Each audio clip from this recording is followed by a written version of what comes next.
नमस्ते। आशा करती हूँ आप लोग अच्छे होंगे, सुरक्षित होंगे। अच्छा, ये दोहा कभी ना कभी हम सब ने सुना है या पढ़ा है। रहीमन धागा प्रेम का मत तोड़ो चटकाए, टूटे से फिर ना जुड़े, जुड़े गांठ पड़ जाए। मेरी आज की कहानी इसी से प्रेरित है। कहानी है एक पिता और पुत्र के बारे में। एक लड़का था 14-15 साल का।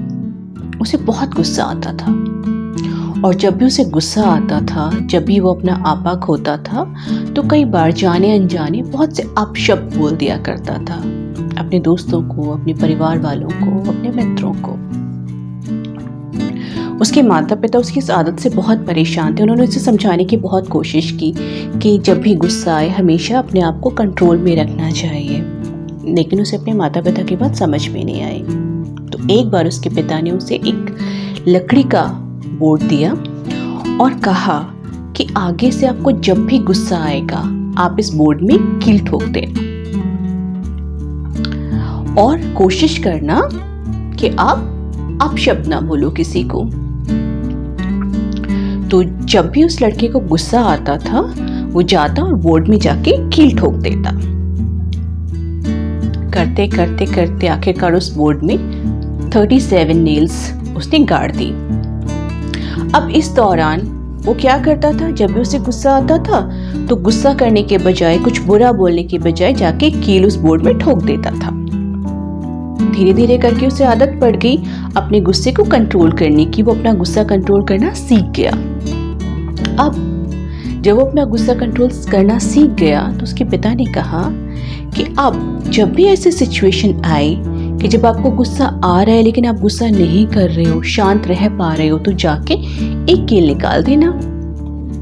बच्चे ने ऐसा ही किया। अब जब भी उसे किसी बात पर गुस्सा आता और वो अपना गुस्सा कंट्रोल कर पाता तो जाकर एक नेल उस बोर्ड में से निकाल देता। और ऐसे धीरे धीरे करके उसने सारी नेल्स निकाल दी, सारी कीलें निकाल दी उस लकड़ी के फट्टे से।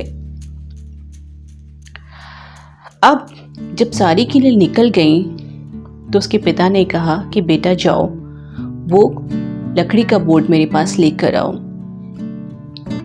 जब बच्चा वो लकड़ी का बोर्ड लेकर अपने पिता के पास पहुंचा तो पिता ने उसे समझाया कि देखो, इस पर कितने सारे निशान आ गए हैं, क्या तुम इस बोर्ड को फिर से पहले जैसा कर सकते हो?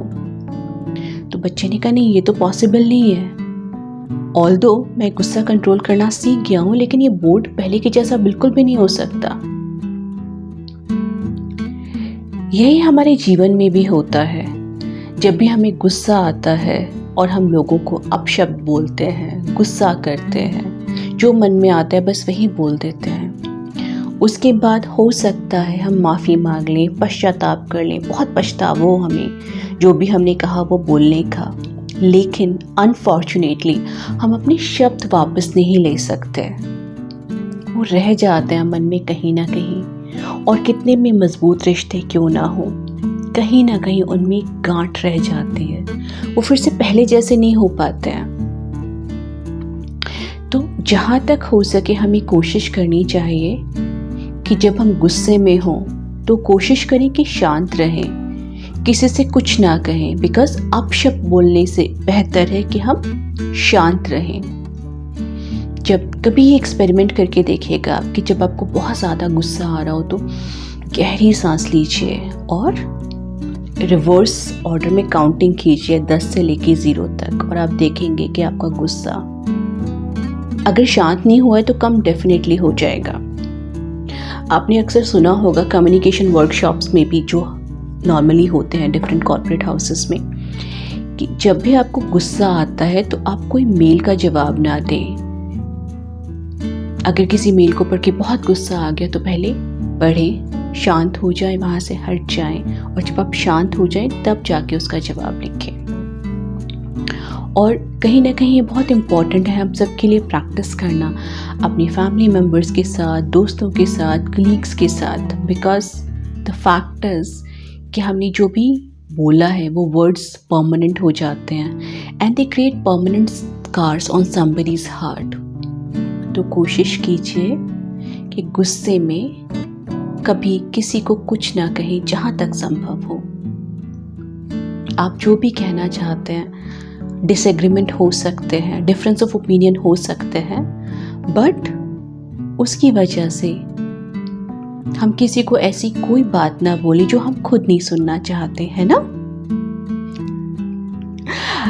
अगर आपका भी कोई ऐसा एक्सपीरियंस है जिस गुस्से में आपने किसी से कुछ कहा हो या किसी ने आपसे कुछ कहा हो जिसका परमानेंट स्कार, परमानेंट मार्क आपके मन पे रह गया है, तो बताइएगा ज़रूर। Till then, take care, stay safe.